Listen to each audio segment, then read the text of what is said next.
नमस्कार दोस्तों, स्वागत है आपका अपने YouTube channel trail blazer the study point में।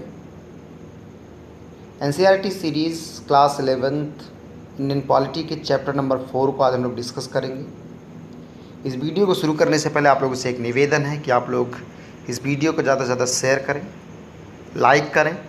साथ ही जिन लोगों ने अब तक इस चैनल को सब्सक्राइब नहीं किया है, कृपया वो लोग इस चैनल को सब्सक्राइब कर लें और बेल आइकन को भी प्रेस कर दें, जिससे आने वाली वीडियोज़ की नोटिफिकेशन आप तक पहुंचती रहे। और अपने फीडबैक कमेंट बॉक्स में ज़रूर दें। चलिए शुरू करते हैं आज का ये डिस्कशन। चैप्टर नंबर 4 है कार्यपालिका यानी एग्जीक्यूटिव। कार्यपालिका क्या है? कार्यपालिका व्यक्तियों के उस समूह से है।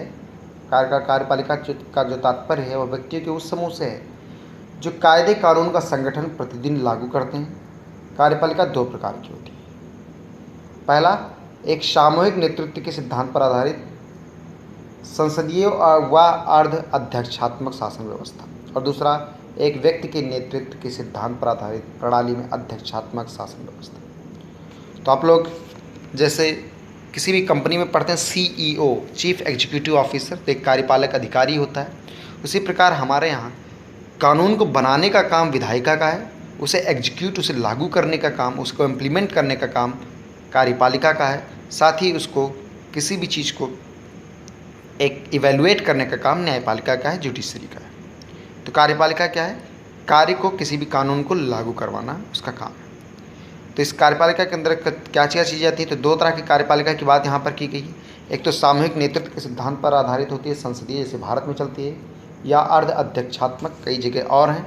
और साथ ही एक व्यक्ति के नेतृत्व के सिद्धांत पर आधारित प्रणाली में अध्यक्षात्मक शासन व्यवस्था, जैसे अमेरिका में चल रहा है। आगे बढ़ते हैं। संसदीय व्यवस्था में राष्ट्रपति या राजा औपचारिक या नाम मात्र का प्रधान होता है। जो संसदीय व्यवस्था है उसमें राष्ट्रपति या राजा, जैसे भारत में राष्ट्रपति या ब्रिटेन में राजा, औपचारिक या नाम मात्र का प्रधान होता है। वास्तविक शक्ति जो होती है प्रधानमंत्री और मंत्रिमंडल के पास होती है, जैसा भारत व ब्रिटेन। अर्ध अध्यक्षात्मक व्यवस्था में राष्ट्रपति और प्रधानमंत्री दोनों होते हैं। इस व्यवस्था में राष्ट्रपति को महत्वपूर्ण शक्तियाँ प्राप्त हैं।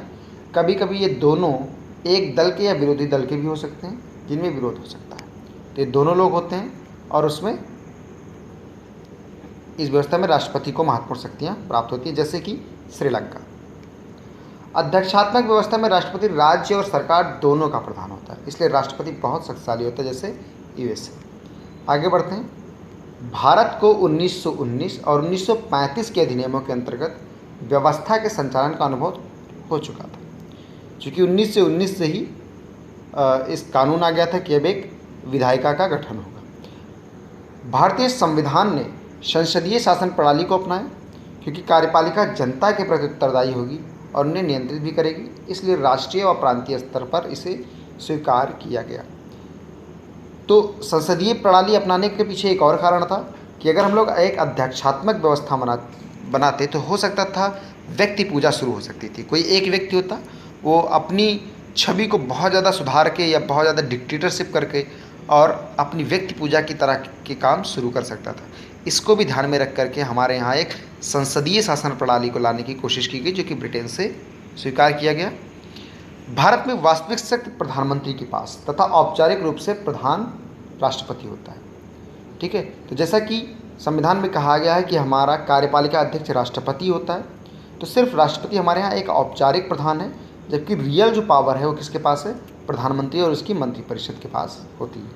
राष्ट्रपति निर्वाचित विधायक और संसद सदस्यों द्वारा एकल संक्रमणीय मत प्रणाली द्वारा 5 वर्ष के लिए चुना जाता है। कौन से सिस्टम से? तो एकल संक्रमणीय मत प्रणाली द्वारा चुना जाता है। कितने साल का कार्यकाल होता है राष्ट्रपति का? तो 5 वर्ष का।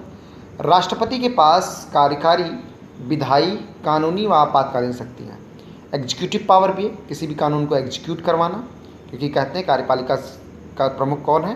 राष्ट्रपति है औपचारिक रूप से।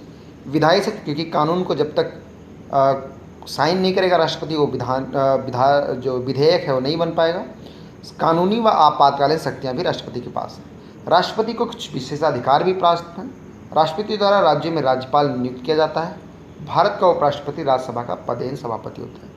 जो उपराष्ट्रपति होता है वो राज्यसभा का पदेन सभापति होता है। एक चीज़ ध्यान रखिएगा, उस राष्ट्रपति को उपराष्ट्रपति की सैलरी नहीं मिलती है। आपसे सिंपल सा क्वेश्चन अगर पूछा जाए कि उपराष्ट्रपति की सैलरी कितनी होती है, तो 0। उससे राज्यसभा का पदेन सभापति होने की सैलरी मिलती है। नेक्स्ट है, प्रधानमंत्री लोकसभा में बहुमत दल का नेता होता है, वो राष्ट्रपति द्वारा नियुक्त किया जाता है। अल्पमत में होने पर अपना पद छोड़ना पड़ता है। तो जिस भी पार्टी को या जिस भी पार्टी के नेता को 50% प्लस 1 सीट्स मिल जाती हैं, वो प्रधानमंत्री बनने का हकदार हो जाता है। इसके अलावा गठबंधन से या इस प्रकार से भी सरकारें बन जाती हैं। 1989 से अनेक अवसर ऐसे आए हैं कि जब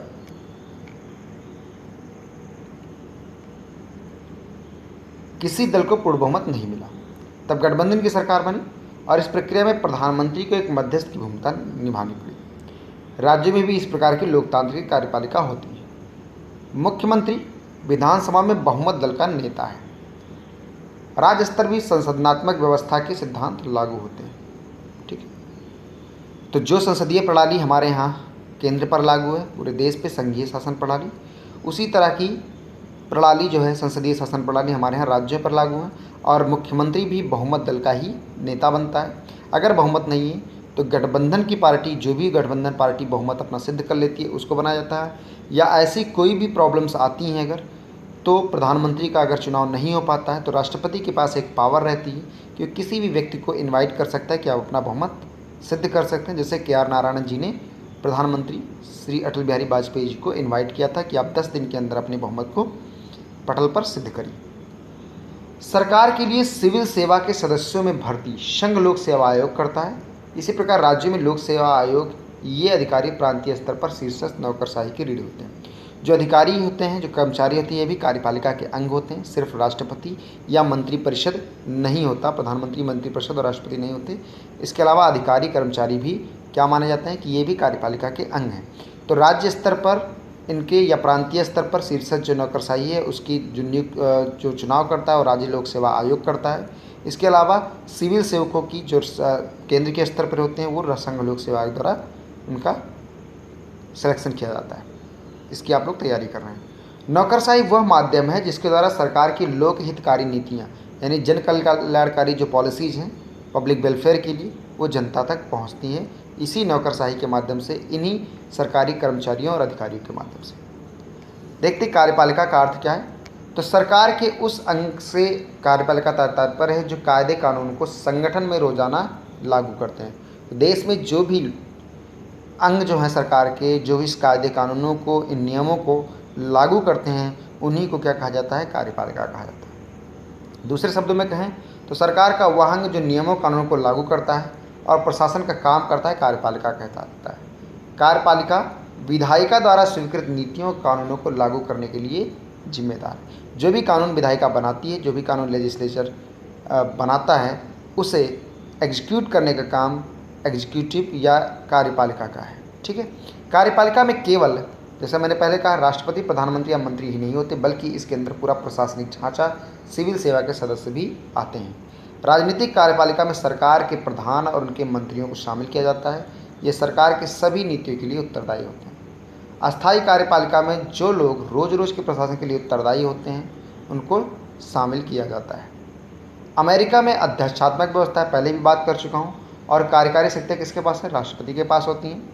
कनाडा की बात करें तो वहाँ पर संसदीय लोकतंत्र और संवैधानिक राजतंत्र है, जिसमें महारानी राज्य की प्रधान और प्रधानमंत्री सरकार का प्रधान होता है। तो एक संवैधानिक राजतंत्र है जो कि संविधान के अंतर्गत ही चलता है। राजतंत्र कोई डिक्टेटरशिप या कोई ऑटोक्रेटिक सिस्टम नहीं है, वहाँ पे लोकतंत्र ही है, लेकिन एक संवैधानिक राजतंत्र है जिसमें राजा भी होते हैं या महारानी भी होती हैं, साथ ही प्रधानमंत्री भी कार्य करते हैं, जहाँ पर मेन पावर प्रधानमंत्री के पास होती है। एक सो कॉल्ड पावर जो होती है, एग्जीक्यूटिव पावर, वो महारानी या क्राउन के पास होती है। नेक्स्ट, फ्रांस में राष्ट्रपति और प्रधानमंत्री अर्ध अध्यक्षात्मक व्यवस्था के हिस्से हैं। राष्ट्रपति प्रधानमंत्री और अन्य मंत्रियों की नियुक्ति करता है और उन्हें पद से हटा नहीं सकता, क्योंकि वे संसद के प्रति उत्तरदायी होते हैं। नेक्स्ट है, जापान में संसदीय व्यवस्था है जिसमें राजा देश का और प्रधानमंत्री सरकार का प्रधान होता है। इटली में संसदीय व्यवस्था जिसमें राष्ट्रपति देश का और प्रधानमंत्री सरकार का प्रधान है। रूस में एक अर्ध अध्यक्षात्मक व्यवस्था जिसमें राष्ट्रपति देश का प्रधान, राष्ट्रपति द्वारा नियुक्त प्रधानमंत्री सरकार का प्रधान है। ठीक है, नेक्स्ट देखते हैं, जर्मनी में एक संसदीय व्यवस्था है जिसमें राष्ट्रपति नाम मात्र का प्रधान और चांसलर सरकार का प्रधान है। चांसलर कौन है इस समय जर्मनी की? कमेंट बॉक्स में बताइएगा। अध्यक्षात्मक व्यवस्था में राष्ट्रपति देश और सरकार दोनों का ही प्रधान होता है। इस व्यवस्था में सिद्धांत और व्यवहार दोनों में ही राष्ट्रपति का पद बहुत शक्तिशाली होता है। अमेरिका, ब्राज़ील और लैटिन अमेरिका के कई देशों में यह व्यवस्था लागू है, जो अध्यक्षात्मक व्यवस्था जैसे यूएसए में। संसदीय व्यवस्था में प्रधानमंत्री सरकार का प्रधान होता है। इस व्यवस्था में एक राष्ट्रपति या राजा होता है, जो देश का नाम मात्र का प्रधान होता है। प्रधानमंत्री के पास वास्तविक शक्ति जैसे Bharat, Germany, Italy, Japan, England और पुर्तगाल।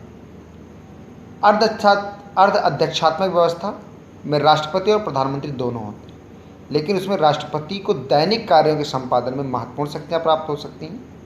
फ्रांस, रूस और श्रीलंका इसके एग्जाम्पल्स। अब देखते हैं भारत में संसदीय कार्यपालिका। जो संविधान निर्माता थे वो यह चाहते थे कि सरकार ऐसी हो जो जनता की अपेक्षाओं के प्रति संवेदनशील और उत्तरदायी हो। ऐसा केवल संसदीय कार्यपालिका में ही संभव था कि जो जनता की अपेक्षाएं हैं उसके प्रति संवेदनशील भी हो और अपने आप को एक रिस्पॉन्सिबल समझे, उत्तरदायी समझे कि हमारी रिस्पॉन्सिबिलिटी इनके प्रति है। और ऐसा केवल संसदीय कार्यप्रणाली में ही संभव था। डिक्टेटरशिप में या मानव पूजा में, व्यक्ति पूजा में ऐसा संभव नहीं था। अध्यक्षात्मक कार्यपालिका क्योंकि राष्ट्रपति की शक्तियों पर बहुत बल देती है, इसे व्यक्ति पूजा का खतरा बना रहता है। संविधान निर्माता एक ऐसी सरकार चाहते थे जिसमें एक शक्तिशाली कार्यपालिका तो हो, लेकिन साथ साथ उसमें व्यक्ति पूजा का भी पर्याप्त अंकुश लगे हो। नेक्स्ट है संसदीय व्यवस्था में कार्यपालिका विधायिका या जनता के प्रति उत्तरदायी होती है और नियंत्रित भी। इसलिए संविधान में राष्ट्रीय और प्रांतीय दोनों ही स्तरों पर संसदीय कार्यपालिका की व्यवस्था की गई। ठीक है, तो हमारे यहाँ जैसा संसद चलता है उसी तरह से राज्यों में विधानसभा कार्य करती है। भारत में इस व्यवस्था में राष्ट्रपति औपचारिक प्रधान होता है तथा प्रधानमंत्री और मंत्रिपरिषद राष्ट्रीय स्तर पर सरकार चलाते हैं। राज्य स्तर पर सेम पोजीशन राष्ट्रपति की तरह राज्यपाल की है और प्रधानमंत्री की तरह मुख्यमंत्री और मंत्रिपरिषद दोनों जगह पर कार्य करते हैं, कार्यपालिका में बने रहते हैं। औपचारिक रूप से अगर देखा जाए तो संघ की कार्यपालिका शक्ति राष्ट्रपति के पास, जबकि वास्तविक शक्ति प्रधानमंत्री और उसकी मंत्रिपरिषद के पास, और इसी के माध्यम से राष्ट्रपति इन शक्तियों का प्रयोग करता है। राष्ट्रपति 5 वर्ष के लिए चुना जाता है, वह भी अप्रत्यक्ष तरीके से, सीधा जनता द्वारा नहीं चुना जाता है। किसके द्वारा चुना जाता है? तो निर्वाचित सांसद, सिर्फ निर्वाचित सांसद होते हैं और विधायक इनको चुनते हैं। यह निर्वाचित समानुपातिक प्रतिनिधित्व की प्रणाली और एकल संक्रमणीय मत के सिद्धांत के अनुसार होता है। ठीक है, सिंगल ट्रांसफरेबल वोट सिस्टम है। ठीक है, यहाँ पे एक चीज़ ध्यान रखिएगा कि जब निर्वाचन किया जाता है, जिसको इलेक्टोरल कॉलेज है, उसमें निर्वाचित सांसद और विधायक शामिल होते हैं। लेकिन अगर किसी भी तरह से इम्पीचमेंट की कंडीशन आती है, महाभियोग की कोई भी ज़रूरत पड़ती है, जो कि आर्टिकल 61 में दिया गया है संविधान के, अगर ऐसी सिचुएशन बनती है तो वहाँ पर जो निर्वाचित नहीं बल्कि नॉमिनेटेड मेंबर ऑफ पार्लियामेंट हैं वो लोग भी वोट डालने के अधिकारी होते हैं। लेकिन जो निर्वाचित विधायक हैं वो इम्पीचमेंट में भाग नहीं लेते हैं। तो ये ध्यान रखिएगा कि इम्पीचमेंट में सिर्फ और सिर्फ सांसद भाग लेते हैं, वो भी इलेक्टेड नहीं, इलेक्टेड के अलावा नॉमिनेटेड भी, और विधायक भाग नहीं लेते इम्पीचमेंट में। जबकि इलेक्शन में राष्ट्रपति के निर्वाचित सांसद यानी elected member of parliament and elected member of legislative assembly यानी विधायक भी पार्टिसिपेट करते हैं। संसद राष्ट्रपति को महाभियोग प्रक्रिया के द्वारा उसके पद से हटा सकती है। महाभियोग केवल संविधान के उल्लंघन पर या साबित कदाचार जिसे कहते हैं उसकी कंडीशन पर ही चलाया जा सकता है। महाभियोग चलाने से पूर्व 14 दिन की पूर्व नोटिस देनी होती है और महाभियोग चलाने के लिए 50 सांसदों का अनुमोदन होना जरूरी होता है। 14 दिन की पूर्व नोटिस में राष्ट्रपति अपने आप को डिफेंड कर सकता है और ऐसी कंडीशन में फिर प्रेजेंट एंड वोटेड मेंबर नहीं बल्कि स्पेशल मेजॉरिटी से यहाँ पर इम्पीचमेंट चलाया जाता है। ठीक है, आगे बढ़ते हैं। राष्ट्रपति की शक्ति और उसकी स्थिति की बात करते हैं। यह एक औपचारिक प्रधान है। राष्ट्रपति को वैसे तो बहुत सी कार्यकारी, विधायी और कानूनी और आपात शक्तियाँ प्राप्त है, परंतु सभी शक्तियों का प्रयोग वो मंत्रिपरिषद की सलाह पर करता है। राष्ट्रपति की विशेषाधिकार देख लेते हैं तो संवैधानिक रूप से राष्ट्रपति को सभी महत्वपूर्ण मुद्दों और मंत्रिपरिषद की कार्यवाही में के बारे में सूचना प्राप्त करने का अधिकार है। क्या क्या विशेषाधिकार है? सदनों को पुनर्विचार के लिए लौटा सकता है किसी भी बिल को। किसी भी बिल का मतलब यहाँ पर ये है कि सामान्य बिल की बात हो रही है। नेक्स्ट है वीटो शक्ति का प्रयोग कर सकता है, जो कि किया भी जा चुका है ज्ञानी जैल सिंह के समय में, जब पोस्ट ऑफिस बिल आया था 1986 के आसपास। तो उस समय यानी दयाल सिंह ने क्या किया कि पोस्ट ऑफिस बिल को होल्ड कर लिया और पॉकेट वीटो के तहत इन्होंने उसे वापस नहीं किया, जो कि आगे हम लोग बात करेंगे। वीटो पावर और भी तरीके से, लेकिन पॉकेट वीटो। चुनाव के बाद कई नेताओं के दावे के समय यह निर्णय करेगा कि कौन प्रधानमंत्री बनेगा। जैसे किसी भी पार्टी का अगर बहुमत नहीं है तो ऐसे समय में डिसीजन लेने का अधिकार राष्ट्रपति के पास होगा कि वो सबसे पहले किसको इन्वाइट करता है कि अपने बहुमत को सिद्ध करे।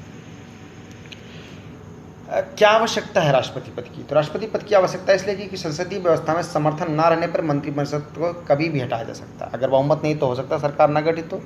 ऐसे समय में एक ऐसे राष्ट्र प्रमुख की आवश्यकता पड़ती है जिसकी कार्यकाल अस्थायी हो, जो सांकेतिक रूप से पूरे देश का प्रतिनिधित्व कर सके।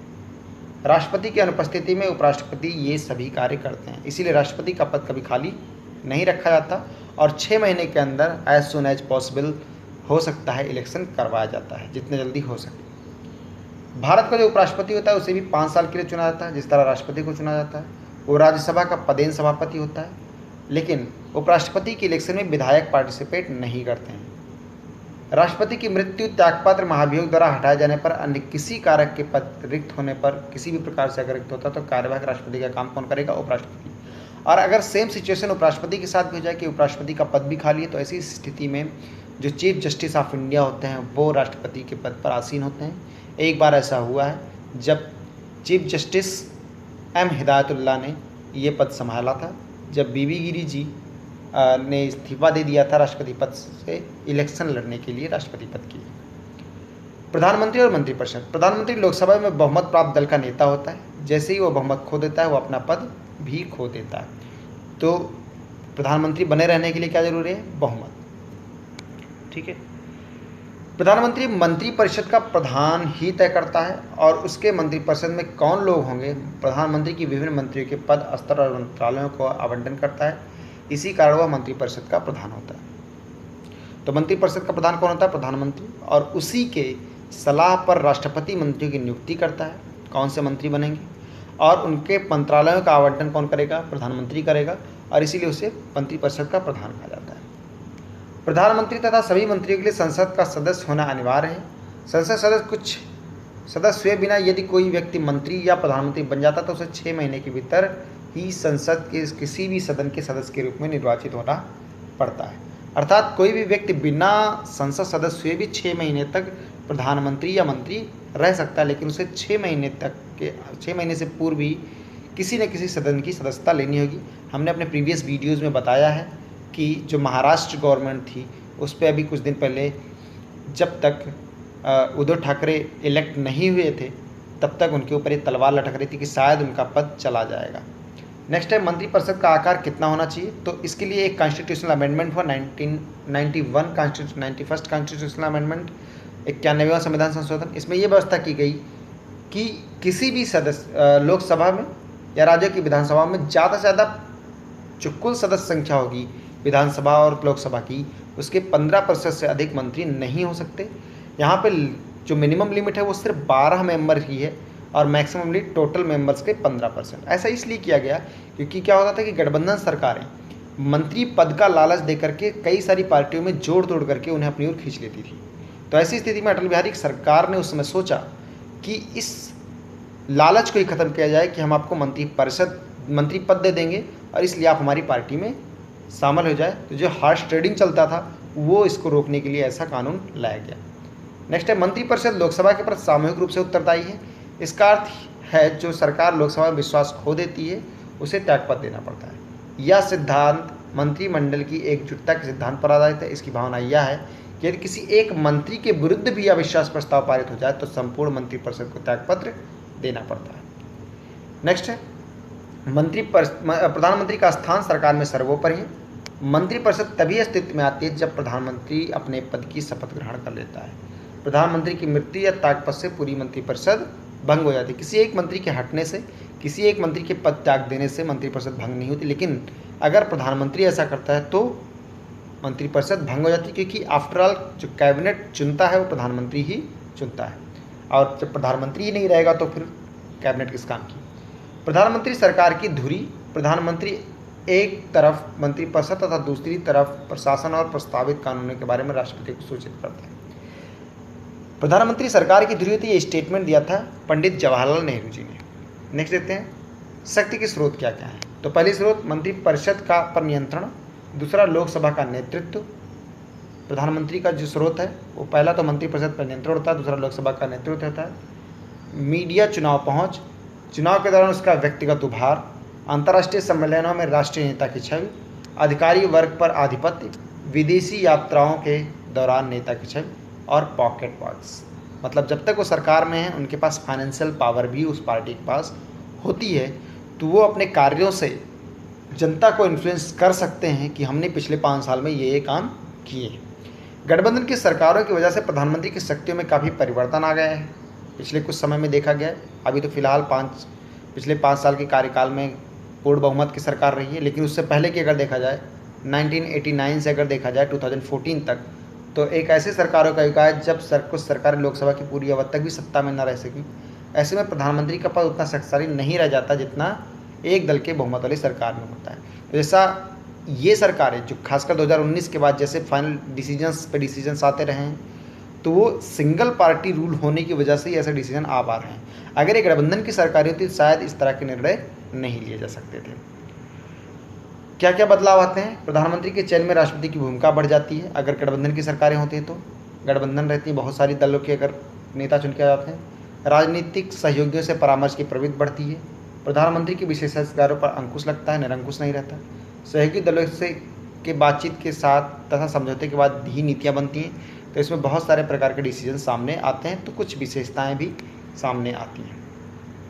राज्यों में कार्यपालिका का स्वरूप कैसा है? तो राज्यों में एक राज्यपाल होता है जो केंद्रीय सरकार की सलाह पर राष्ट्रपति द्वारा नियुक्त होता है। मुख्यमंत्री विधानसभा में बहुमत दल का नेता होता है। बाकी सभी सिद्धांत वही हैं जो केंद्र में संसदीय व्यवस्था के होने के कारण लागू होते हैं। अब आते हैं अस्थायी कार्यपालिका या नौकरशाही पर। मैंने पहली बात की कि कार्यपालिका में मुख्यतः राष्ट्रपति, प्रधानमंत्री, मंत्रीगण और नौकरशाही या प्रशासनिक मशीनरी का एक विशाल संगठन सम्मिलित होता है। इसे नागरिक सेवा भी कहते हैं।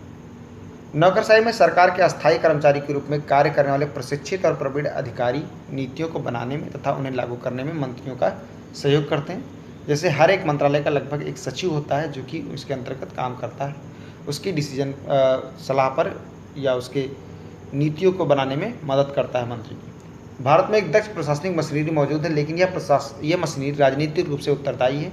इसका अर्थ है नौकरशाही राजनीतिक रूप से तटस्थ है। प्रजातंत्र में सरकारें आती जाती रहती हैं। ऐसी स्थिति में प्रशासनिक मशीनरी की यह जिम्मेदारी है कि वह नई सरकारों को अपनी नीतियां बनाने में और उन्हें लागू करने में मदद करें, क्योंकि सरकार 5 साल में जा सकती है, लेकिन जो प्रशासनिक तंत्र है वो लगातार बना रहता है, तो वो देश के हित में जो निर्णय हैं उनको करने में मदद करता है, उस तरह की नीतियाँ बनाने में मदद करता है। और किसी भी जो पिछली सरकारों ने नीतियाँ बनाई हैं उन्हें बार बार ना बदली जाएँ किसी भी व्यक्तिगत द्वेष से या पॉलिटिकल प्रॉब्लम की वजह से। इसलिए प्रशासनिक तंत्र होना बहुत ही जरूरी है। नौकरशाही के सदस्यों का चुनाव नौकरशाही में अखिल भारतीय सेवाएं, प्रांतीय सेवाएं, स्थानीय सरकार के कर्मचारी और लोक उपक्रमों के तकनीकी एवं प्रबंधकीय अधिकारी सम्मिलित हैं। भारत में सिविल सेवा के सदस्यों की भर्ती की प्रक्रिया का कार्य संघ लोक सेवा आयोग यानी यूपीएससी को सौंपा गया है। ऐसे ही लोक सेवा आयोग राज्यों में भी बनाए गए हैं, जिन्हें राज्य लोक सेवा यानी स्टेट पब्लिक सर्विस कमीशन कहा गया है। लोक सेवा आयोग के सदस्यों का कार्यकाल निश्चित होता है। उनको सर्वोच्च न्यायालय के न्यायाधीश के द्वारा की गई जांच के आधार पर निलंबित या अपदस्थ भी किया जा सकता है। लोक सेवकों की नियुक्ति दक्षता व योग्यता के आधार पर बनाकर की जाती है। संविधान ने पिछड़े वर्गों के साथ साथ समाज के सभी वर्गों को सरकारी नौकरशाह बनने का मौका दिया है। इसके लिए संविधान दलित व आदिवासियों के लिए आरक्षण की व्यवस्था करता है। आर्टिकल नंबर 16(4) में इस चीज़ की बात कही गई है कि लोक नियोजन में भी रिजर्वेशन की संभावना है और उसे किसी भी प्रकार से संविधा के अधिकार का उल्लंघन नहीं माना जाएगा। इसी प्रकार 16(6) में अब EWS को भी ये 10% रिजर्वेशन की बात कही गई है। सिविल सेवाओं का वर्गीकरण अगर हम लोग देखें तो अखिल भारतीय सेवाएं होती हैं, जिसमें भारतीय प्रशासनिक सेवा, भारतीय पुलिस सेवा और साथ ही एक और सेवा Indian forest service, foreign service नहीं, IFS, इंडियन फॉरेस्ट सर्विस भी ऑल इंडिया सर्विसेज में शामिल है। तो 3 सर्विसेज हैं ऑल इंडिया सर्विसेज। केंद्रीय सेवाएं जैसे भारतीय विदेश सेवा, भारतीय सीमा शुल्क और प्रांतीय सेवा में डिप्टी कलेक्टर, बिक्री कर अधिकारी। भारतीय प्रशासनिक सेवा यानी IAS तथा भारतीय पुलिस सेवा IPS के उम्मीदवारों का चयन संघ लोक सेवा आयोग करता है। किसी जिले का जिलाधिकारी कलेक्टर उस जिले में सरकार का सबसे महत्वपूर्ण अधिकारी होता है और ये सामान्यतः आईएएस स्तर का अधिकारी होता है। आई होप आप लोगों को इस वीडियो में कुछ जानने को मिला होगा। तो इस वीडियो को ज़्यादा से ज़्यादा लाइक करें, शेयर करें और जिन लोगों ने अब तक सब्सक्राइब नहीं किया है वो लोग इसे सब्सक्राइब भी कर लें।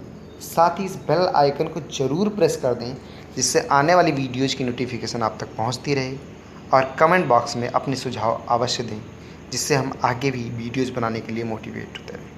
Thank you, thanks for watching.